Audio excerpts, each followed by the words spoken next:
Hi, this is Randy.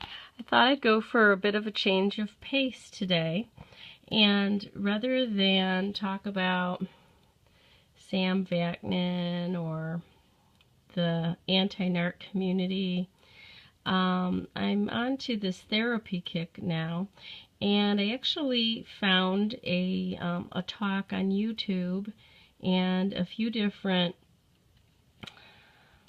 articles that, with some PhDs, some academics, some psychotherapists, teachers, and professors, fairly recent, 2012. These people are trying to find a way to treat narcissists and understand narcissists, and you will see that their language is a little different, but it all means kind of the same thing in the way that they understand narcissists. They do use the object relations theory. So Frank Yeomans, Y-E-O-M-A-N-S, M.D., Ph.D., he did a YouTube talk, and it's over an hour long, and it's about transference-focused psychotherapy. So it looks like the field is definitely starting to focus more on narcissists finally, and I'm sure they don't want to give up and say that these people are not treatable, as Sam and most of us know. And believe me, after you hear this, virtually they are untreatable, but because they present such a challenge, such an unbelievable challenge, it is like such an uphill battle to work with them. Just listening to this talk just made me so damn frustrated, thinking about how horrible it would be to be the therapist of a narcissist. So, therapy with a narc, and kind of how things play out. First of all, and this might be spotty, I just took notes as I listened to this hour long talk. So some of this might not make too much sense, but based on my notes, Dr. Yeomans was explaining narcissism as related to object relations theory, and basically, in a nutshell, that would mean that the narcissist splits off themselves and others into categories of being all good or all bad, and that they respond to simple triggers. Simple triggers will cause a flood of emotions and puts a halt to any reasoning that they have, and we will see that in our interactions with them. There's a grandiose self, and it's relative to a devalued other. So that view of the world, or this internal kind of a battle or conflict that you see manifest, is the way that the narcissist maintains the grandiose self. In order to maintain that grandiosity, which is out of reality, they have to devalue the other. So everything is relation to self and other. They're the best, you're the worst. They're grandiose, you're devalued. You have to be devalued in order for them to be grandiose. It can't work any other way. So Dr. Yeomans gave an example of just beginning with a female narcissist, and I'm sure she was overt, because somehow he picked up on a diagnosis just during the first session and his assessment session. I don't know what his assessment involved, but she was a young female patient, very rich, and her parents brought her in. She was an adult and she was dependent on her parents for money. And her depression was supposedly caused by the fact that her parents wouldn't put her up in a super expensive New York apartment. And so that was her presenting problem, depression, and that was the reason. But the Dr. Yemens decided that her real problem was that she had narcissistic personality disorder. And when he told her and her parents that that's what she had, that was his diagnosis, the woman later called him up to change an appointment or something, and she said to him, "By the way, thanks a lot. Thanks for telling my parents that I have narcissistic personality disorder." And the doctor said, "Well, what do you mean I tell my patients what their diagnosis is?"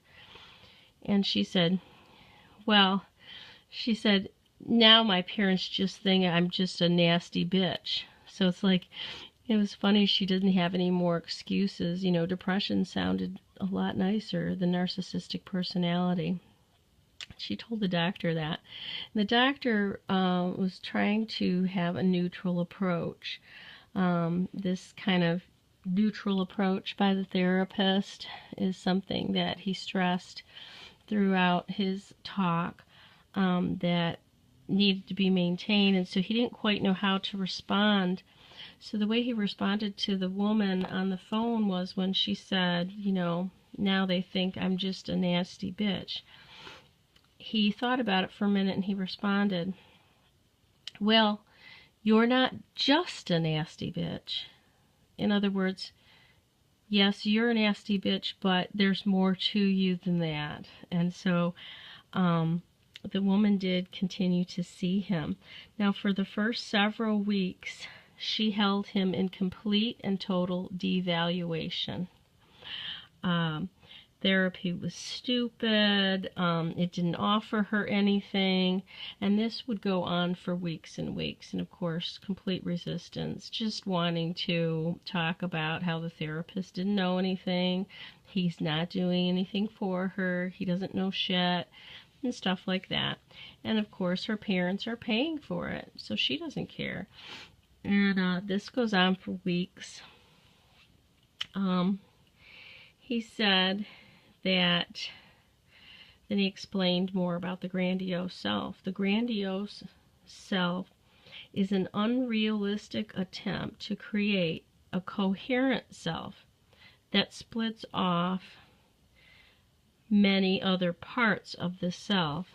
So grandiosity seemed like it was the kingpin to narcissism and the kind of gatekeeper to holding that personality together, although it was a false personality, because like the borderline personality, the personality is not integrated. However, with borderlines, the disintegrated personality is much more clearly seen.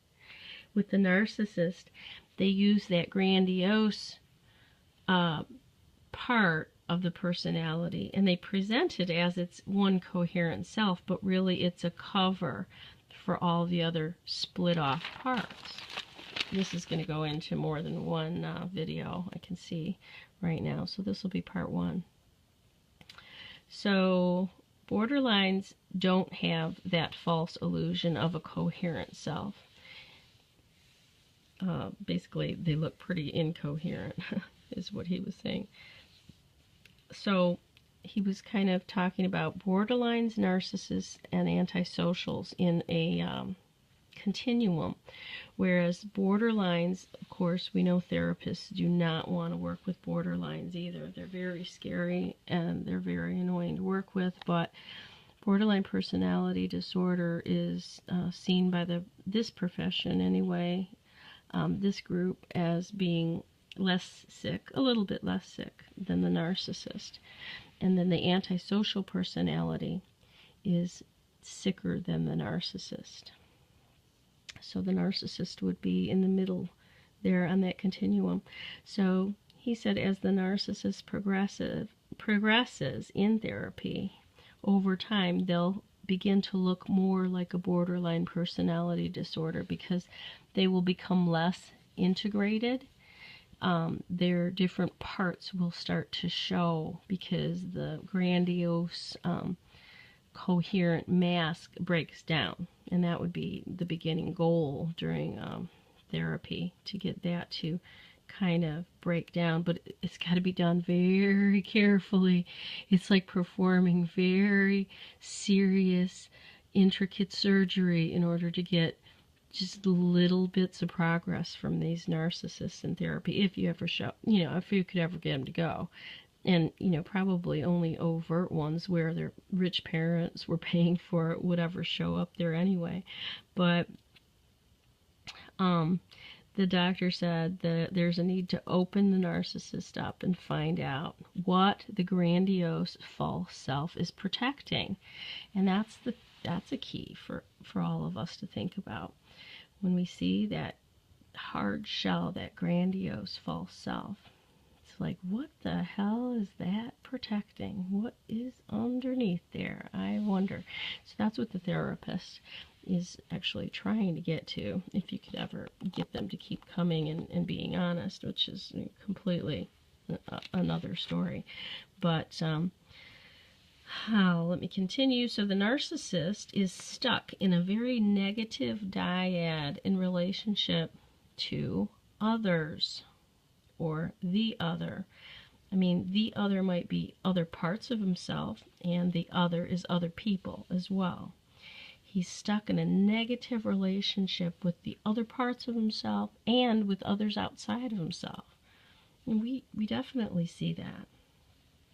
In order to maintain the grandiosity, the other must be devalued. So he devalues everybody outside of himself to maintain that grandiosity. And then he denies that the other parts underneath his grandiosity even exist, because if he knew they existed, I guess he'd have to reconcile them. He may have to devalue them.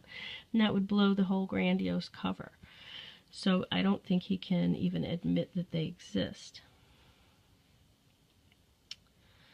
Then the doctor was talking about if there are no libidinal stirrings or strivings, and I don't really know what he meant. I kept listening to it and I didn't look it up, what he meant by libidinal strivings. But anyway, if there are no libidinal strivings, then you have a pure antisocial personality. And he said, we, which he means the field, do not know how to treat. He totally admitted no one knows how to treat an antisocial personality, and I assume that's why they're in jail and they wreak havoc on society.